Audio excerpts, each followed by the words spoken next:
Alone in the Dark, Folge 2. So. Jetzt ist hier die Tür offen. Detective, I was wondering when you were going to show up. Mrs. Thompson told me you were here. I understand you are working for Jeremy Hartwood's niece. Yeah, I guess so. I mean, you're not wrong. We came here for her uncle. I just didn't expect... I didn't expect this. You are Dr. Gray, right? That's right. You don't happen to have some identification, Detective. I'm not keen on having strangers prying into my business. Oh, Detective Edward Carnby, Decatur Street, New Orleans. Enjoying the Vieux Carré, Detective? Those old French quarters, the voodoo people, the gangsters. I'm sure you live an exciting life. Well, that's not quite like the stories, Doc. Just trying to make a living. Aren't we all making a living?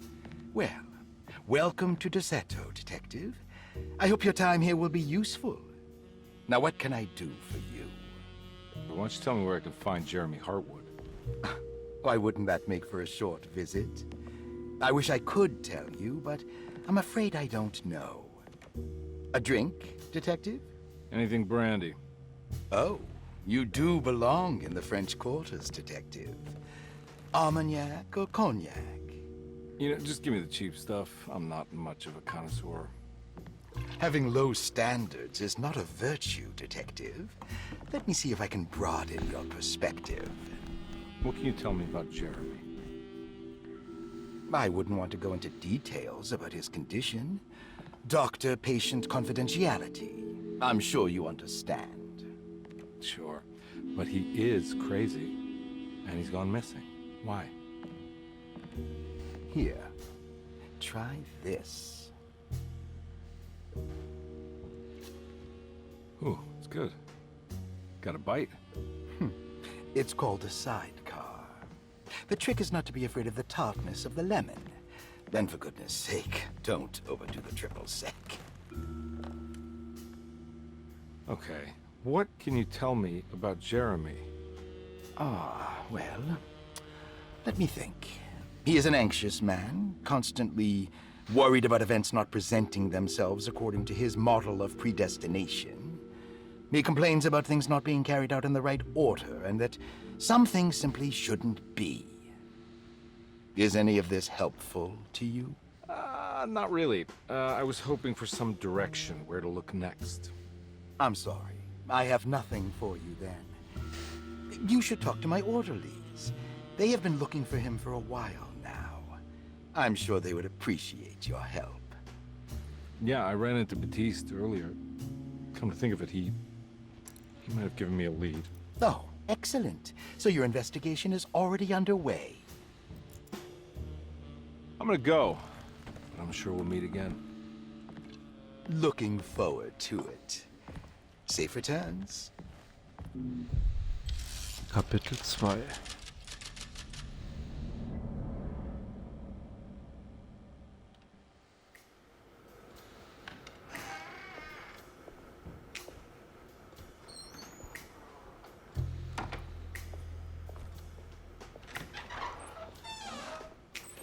Detective Carnby, where did you go? I was just talking to Dr. Gray. You disappeared. No, it's not what you think. Have you found anything strange going on here? Yes. Everyone is being incredibly evasive and I can't figure out why. No, I mean something you can't explain. Paranormal, even. Detective, I really need you to get yourself together. I can't do this alone. Forget it. I'll figure it out. Do you want to come see Dr. Gray? No, I want to try something. With this talisman, I think I can follow Jeremy to the place he mentioned in the book. What was the name? Do you remember something Spanish? Tarawea. Yeah, that's where I need to go. Detective, are you gonna be all right? Yeah, of course. Go talk to Dr. Gray. We'll rendezvous later.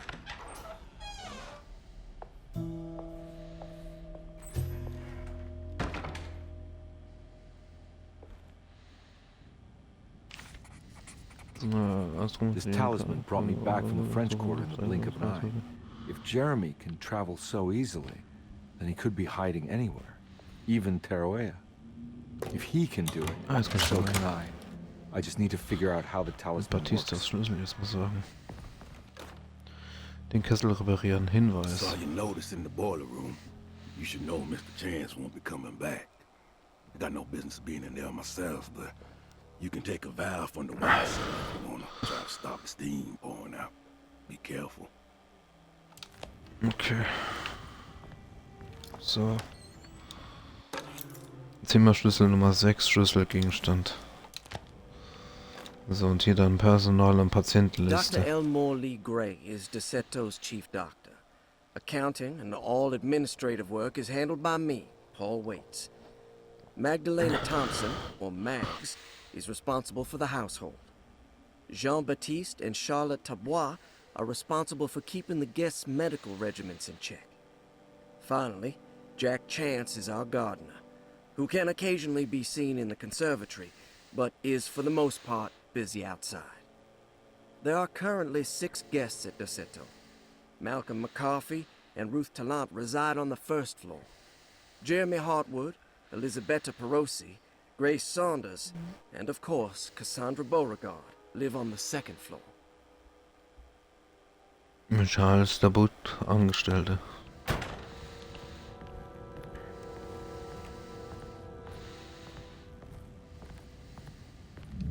There's no way I can get into this thing. Better leave it alone. There's no way I can get into this thing. Patientenakten, Hinweis. Cassandra Beauregard, the beloved author. Very exciting, isn't it? What do you want to put down for reason for admission? What her agent told us. Cassandra suffers from writer's block and needs to finish her moving picture script before the end of June.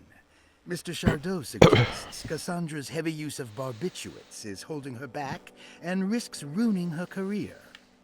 And how should we summarize her personal history? Let's keep it short. Cassandra Beauregard is a beloved crime author who managed to pull herself out of poverty and into stardom. 5 years ago, she tried killing herself by jumping off a balcony. The incident left her a cripple and now relies heavily on her wheelchair. And for diagnostic impressions?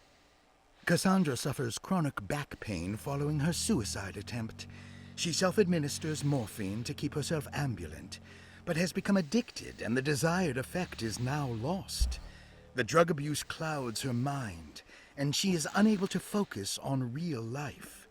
To save herself from this insight, she instead makes up stories to fill out the gaps in her own thought process, resembling the Korsakoff syndrome. Oh, bravo, Doctor. 1930. How will you treat her? First of all, she needs to be weaned from her drug addiction, and hopefully it will resolve her compulsive lying. Then look into permanently numbing her pain in her back through surgery. Finally, deal with her suicidal thoughts. Fantastic. With such a short time before June, I really hope she gets better soon. Tja, Grace Saunders, 11 years old. Reason for admission? The mother insists on strict supervision by a proper gentleman to avoid further perversion of Grace's adolescence. Personal history?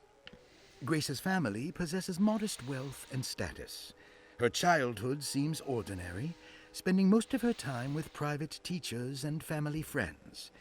Grace's father recently passed away, leaving her mother the sole caregiver. And diagnostic impressions? Grace has trouble dealing with her father's death. She is willingly suppressing her feelings on the matter and isn't properly acknowledging the trauma she suffered. Any planned treatment? Grace needs nothing out of the ordinary. She simply needs parental guidance. Eventually, we can work on her feelings toward her father. Thank you, Doctor. I'll finish the paperwork and get her installed. Aufnahmedatum 16. Dezember 1928. The next one, please. Malcolm McCarthy, 54 years of age. Reason for admission? McCarthy admitted himself to DeSeto, stating simply that he needs some damn rest. And personal history? McCarthy claims he used to work as a lawyer in Baton Rouge, but says he can't go into details because of some legal dispute. His background remains largely a mystery, except for the occasional clue that he drops in conversation. Huh. And diagnostic impressions? McCarthy is an anxious man and an alcoholic. He often tells half-truths due to some deep-seated inability to trust other people. And how will you treat that? McCarthy will take some time to open up. Spending time with Jack's dog or the child should be good for him. Their harmless nature will help build his sense of trust. Thank you, Doctor. Aufnahmedatum 19. Mai 1929, neu. Elisabetta Perosi, 33 years old? What should I put down as reason for admission? Well, Perosi broke into Derceto and was found wandering the grand parlor. She was confused and suffered partial amnesia. She insisted she belonged here and offered to pay for her stay. Right. What do you make of her story? Perosi claims to have been a member of the Astarte artist colony some 20 years ago. A claim that seems contrafactual due to her young age. She looks to be and even thinks she is 33 years of age. That would make her a child at the time. It seems fair to say that Perosi's story is untrue, deliberately so or not. Diagnostic impressions? Do you have anything? Perosi's story is peculiar because she retracted her story about the artist colony. She no longer claims to be the same person as Elisabetta Perosi. However, my staff's research has confirmed there was a Perosi at that time who was in her early 30s. I suppose this case will take some time to investigate. How will you go about it? I wanted to contact the real Perosi, but it seems the whole colony disappeared one night. September 29th, 1915, during a hurricane. I will have to take it slow and figure out what this spell of impersonation could have been. Oh, I'm sure it will all clear up eventually. Thank you, Doctor. Aufnahmedatum 21. November 1927. Last but not least, the Ruth Tallant. Ruth Tallant, 29 years of age. Reason for admission? Ruth's father wishes that his daughter be removed from New Orleans nightlife for the foreseeable future. He fears that her overly free spirit is tarnishing the family's reputation. Sounds simple enough. Personal history? Ruth comes from considerable wealth. Her family owns several hotels and restaurants. Unlike the rest of the family, her sense of adventure has taken her around the world, including France during the Great War as a photojournalist. The last decade, she has provoked many rumors of being a debauched flapper, bordering on nymphomania. And diagnostic impressions? Despite her father's frivolous reasons for her to be admitted, Ruth does seem to provide an interesting case. She is refreshingly open and doesn't shy away from talking about her life during the war or her continuous celebration after returning to the States. She is admittedly a sexual deviant and feels no remorse. And her treatment plan? Simply staying at Derceto should do wonders for Ruth. If not, at least for her family's reputation. Ruth doesn't need to change, but with therapy I might be able to share with her some sympathy towards her family. I doubt she will settle down and become as dull as the rest of them, but at least she might try to be more discreet in the future. Aufnahmedatum 1. Juli 1928, neu. Looks like all the patients are accounted for, except for Jeremy. Rorschach.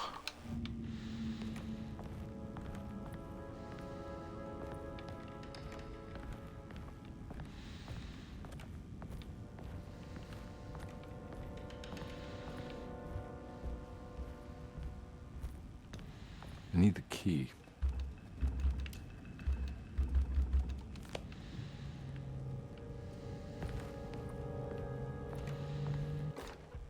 Zerbrochene Scheiben. Oh, you're right about the plates on the boiler and the clock.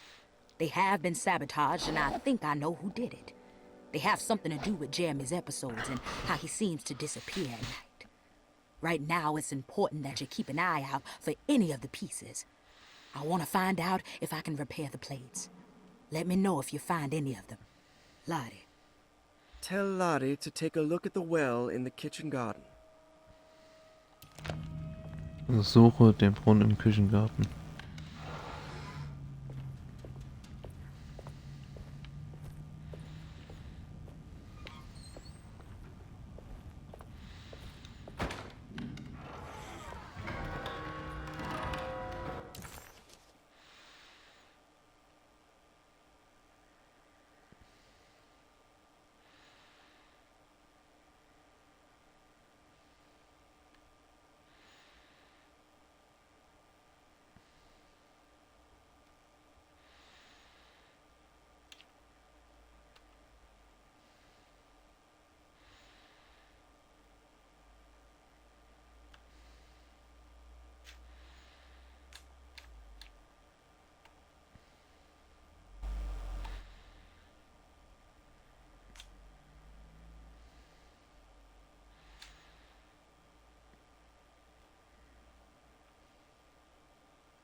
I need the key.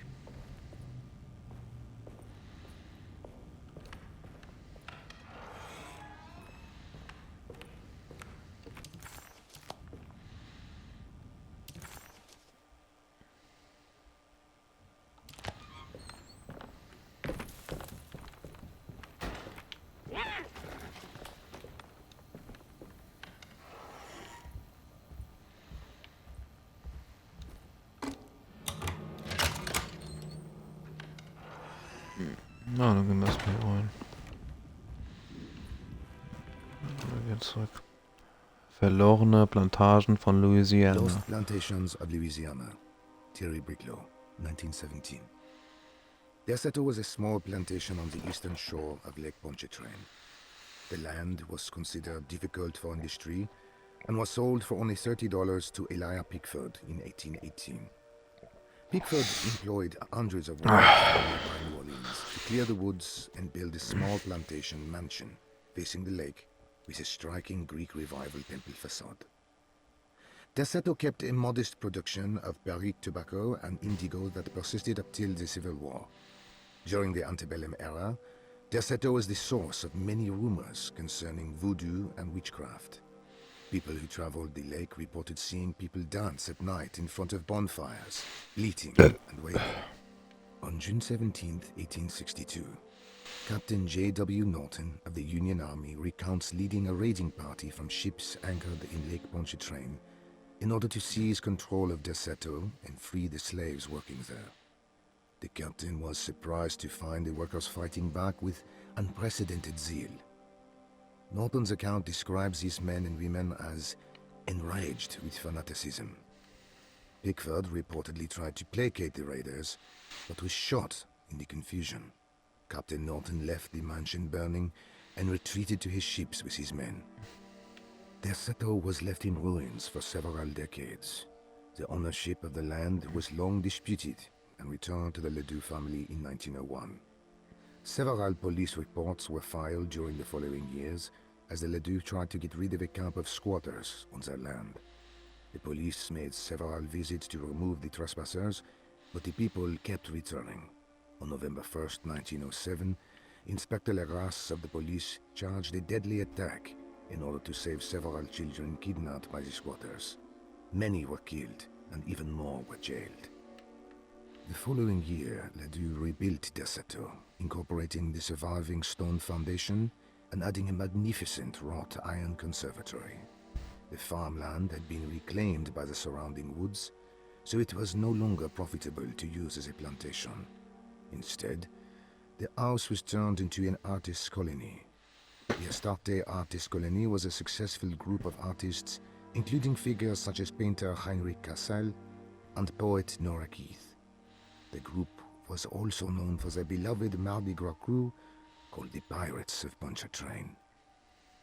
On September 29, 1915, a tropical hurricane tore through Louisiana, causing Lake Pontchartrain to flood New Orleans. Due to the remote location of their settle, it took almost 2 weeks for outsiders to learn that the artists' colony was abandoned. The 12 residing artists had all vanished without a trace. The empty mansion of Derceto still stands on the shore of Lake Pontchartrain, with much of its temple facade intact. The Ledoux family currently has no intention of repairing the house.